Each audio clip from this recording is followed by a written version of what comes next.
পঞ্চায়েতের অন্নপূর্ণা ফর্মগুলো নিয়ে পুকুরে ফেলে দেওয়ার জন্য সমস্ত গ্রামবাসী ধামা দক্ষিণাঞ্চল ঘেরাও করেছে।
ছবি করে নিয়ে আসছে সেই কাগজগুলো সব নাকি ফেলে দিয়েছে, সব ফেলে দিয়েছে। তাহলে আমরা সরকারি কোনো অনুদান পাইনি, আমরা সেগুলো তো পাবো তো, আমরা কিন্তু বঞ্চিত কাটা হবো। আজকে আমাদের 16 বছর আমাদের কোনো সরকারি কিছু পাইনি।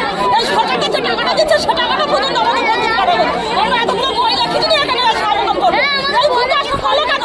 কাগজগুলো কিছু নিয়ে ফেলে দিল, বলো নিয়েছে এই কই ভোটটা দিই। কার বিরুদ্ধে আপনাদের এই অভিযোগ?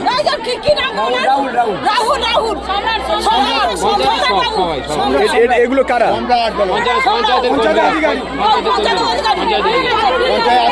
অন্নপূর্ণা ভান্ডার জমা দিয়েছি, আমরা 2 মাস টাকা পাচ্ছি না, তার জন্য এই গন্ডগোলটা হচ্ছে। আর কাগজগুলো জলে সব ফেলে দিয়েছে ওই পঞ্চায়েতের লোকেরা, সেখানে জমা দিয়ে তৃণমূল লোক জল সব ফেলে দিয়েছে।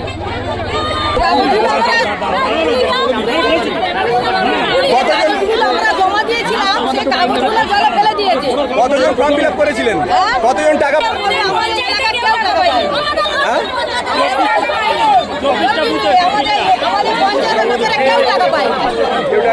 টাকা পাচ্ছি না, এই আমাদের সমস্যা। কিসের টাকা পাচ্ছেন? অন্নপূর্ণা ভান্ডার।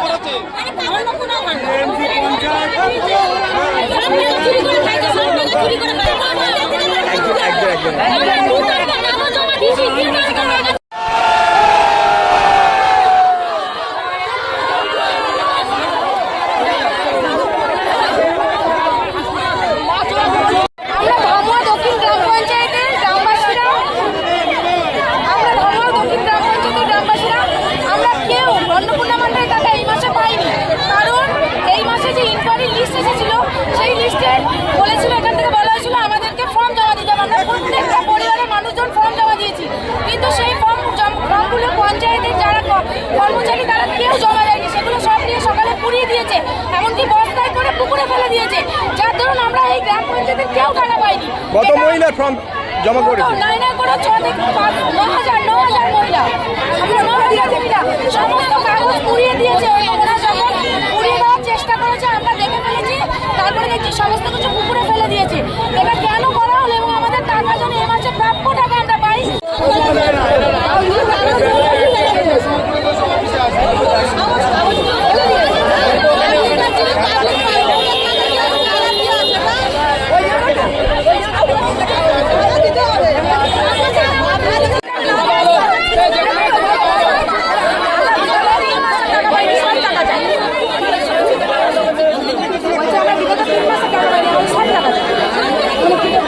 সময়ের কোনো মূল্য নেই। আর যারা পঞ্চায়েতে কাজ করে আমরা চাই তাদেরও কোনো শাস্তি হোক। তাদের বড় পেয়েছে, তারা সরকারি চাকরি করে, তাদের বড় কেন হবে? এমনকি পঞ্চায়েতে যারা চাকরি করে তাদের রিলেটিভরা টাকা পেয়েছে, আমার পাশে বাড়ি টাকা পেয়েছে, তাদের বাড়ির বিল টাকা পেয়েছে, তাদের পঞ্চায়েতে রিলেটিভ কাজ করে তারা টাকা পেয়েছে, আমরা কেন পাবো না?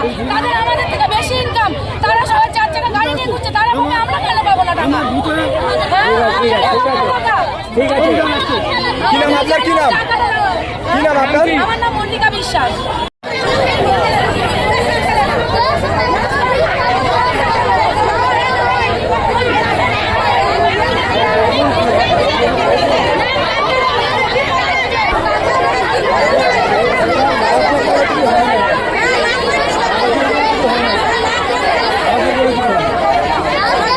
হচ্ছে আপনারা তাদের লক্ষ্মী অন্নপূর্ণা ভান্ডারের ফর্ম ফিল আপ করেননি, বাইরে ফেলে দিয়েছেন, কারোর টাকা এখনো পর্যন্ত ঢোকেনি, কি না, বলবেন? না, আমাদের তরফ থেকে টোটালটাই ভেরিফাই করা হয়ে গেছে। হ্যাঁ, কিছু পেন্ডিং আছে, ওই সামথিং 700 মতো পেন্ডিং আছে, ওটাও করে দেওয়া হচ্ছে। এই পর্যন্ত আমাদের অ্যাপ্রুভ লিস্ট 5061 সামথিং 62 চলে এসছে, আর 1200 মতো অ্যাড হবে আরও, সেটা কালকের মধ্যে অ্যাড হয়ে যাবে। তাহলে আমাদের কোনো কিছু পেন্ডিং নেই, সবটাই হয়ে গেছে। আজ রাতের মধ্যে 100% হয়ে যাচ্ছে, আর কিছু পেন্ডিং থাকছে না। তো অনেকে বলছে অন্নপূর্ণা ভান্ডারের টাকায় এই পঞ্চায়েতের অধিকাংশ পাইনি, সেক্ষেত্রে আপনার কি মতামত? দেখুন, টাকা তো আমরা তো টাকা অ্যাপ্রুভ দেবো না, আমরা জাস্ট এখান থেকে ভেরিফাই করে বের করে দিচ্ছি, ভেরিফাই করে ইনকোয়ারি করে প্লাস ভেরিফাই করে এখান থেকে বেরিয়ে যাচ্ছে। এবার জেলা ওইটা কীভাবে কী করবে, কখন কি টাকা দেবে, সেটা জেলা জানে, সেটা আমরা জানি না। আমরা আমাদের এন্ড থেকে আমরা ক্লিয়ার করে দিচ্ছি, টোটালটাই কিছু থাকছে না পেন্ডিং। আচ্ছা, কিছু পেপার দেখলাম যে বাইরে অনেকে হাতে নিয়ে ঘুরছে, সেগুলো কিভাবে পঞ্চায়েত সেটা থেকে আমার বাইরে জানা নেই, কারণ সেটা কে এনেছে আদৌ, যারা এখানে এসছে লোকজন তারা নিয়ে এসে বলছে কি না আমি জানি না। তবে আমার পঞ্চায়েতে কোনো কিছু এদিক ওদিক হয়নি, সবটাই এখানে আছে, কোনো কিছু অসুবিধা নেই। এবং আমাদের কাছে যতটা ভেরিফাই হয়েছে, যতগুলো ফর্ম টোটালটাই আমরা এখানে ইনপুট করেছি, এবং আমরা এখান থেকে অ্যাপ্রুভ করে বেরও করে দিয়েছি। আমাদের কাছে কোনো কিছু পড়েও নেই, এবং আমাদের কাছে এমন কোনো তথ্য নেই যে আমাদের কাছে যেগুলো ভেরিফিকেশন হয়ে এসছে আমাদের এন্ডে, যেগুলো এগুলো অ্যাপ্রুভ, এগুলো রিজেক্ট, যাই হোক, সেগুলো কোথাও এদিক ওদিক পড়ে আছে এরকম কোনো ইনফরমেশন আমার কাছে নেই। সবটাই আমাদের পঞ্চায়েতে রিজার্ভ আছে, ঠিক আছে। আপনাদের কি ফর্ম ফিল আপের কোনো ত্রুটি বিচ্যুতি যার কারণে অন্যান্য পঞ্চায়েতের না, অধিকাংশ এটা তো- মহিলারা পেয়েছে কিন্তু এখানে পায়নি বলে তারা দাবি? এখানে তো ফর্ম ফিল আপের বিষয়টা নয়, এখানে হচ্ছে ইনকোয়ারি আর ভেরিফিকেশনের বিষয়। টোটালটাই আমরা প্রসিডিওর মেনটেন করেই করেছি, এবং আর কিছু নেই আমাদের, সবটাই অ্যাপ্রুভ হয়ে গেছে। আর 700 মতো হয় পেন্ডিং আছে, সেটাও আমরা করে দিচ্ছি রাতের মধ্যে, তাহলে আমাদের টোটালটা ক্লিয়ার হয়ে যাচ্ছে, আমাদের এন্ডে কিছু পড়ে থাকবে না। কিন্তু স্যার অনলাইনে আন্ডার প্রসেস দেখাচ্ছে কি, যখন অ্যাপ্রুভ বলছেন আপনি? আমাদের এন্ড থেকে বেরিয়ে যাওয়ার পরে জেলা এখনো ওটা ভেরিফাই করছে, আই থিঙ্ক, আমার মনে হয়। আমার নাম সম্রাট বিশ্বাস, আমি ধামুয়া দক্ষিণ গ্রাম পঞ্চায়েত এক্সিকিউটিভ অ্যাসিস্ট্যান্ট।